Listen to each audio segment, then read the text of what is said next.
Let us understand how to reverse a string as well as concatenate multiple strings. Let's load SQL magic and also let's create this environment variable called as database underscore URL. If you want to reverse a string, you can just use the reverse function. It can be applied either on top of a literal or on top of column value.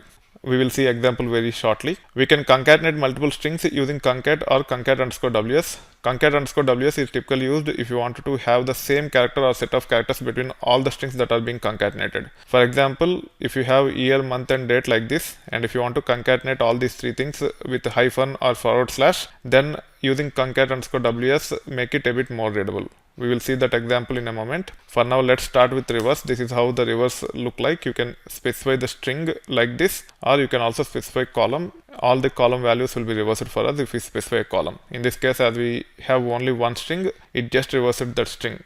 Now you can use concat function like this to concatenate multiple strings, or you can also use it like this, where a literal is concatenated to the column value order status.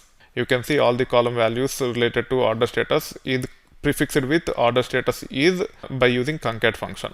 Now let's run this query. So I have created a named query called as data underscore separated by using union operation between three select queries, which will simulate as if we have a table with the three records. You can see the records here. It have three columns, year, month and my date. In this case, I want to concatenate all these three with the hyphen. We can either use concat or concat underscore ws. However, concat underscore ws will make it a bit more readable. However, if you want to use concat, you just have to say concat the year, which is nothing but year column, and then derived month. If the month is less than 2 characters, I want to lpad with zeros. That's what I'm doing here, using lpad of month, comma 2, comma 0. Then again hyphen, which is nothing but a delimiter. Then again lpad of my date to get the date with at least 2 characters.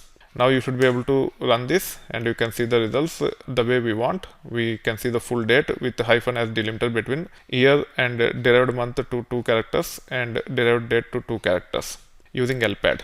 Now you can use concat underscore ws. First argument will be the delimiter. Then we can actually specify the columns which we want to concatenate using the delimiter specified as part of the first argument.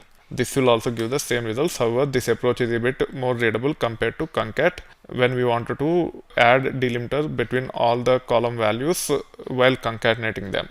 This is how you should be able to concatenate multiple strings or column values either by using concat or concat underscore ws.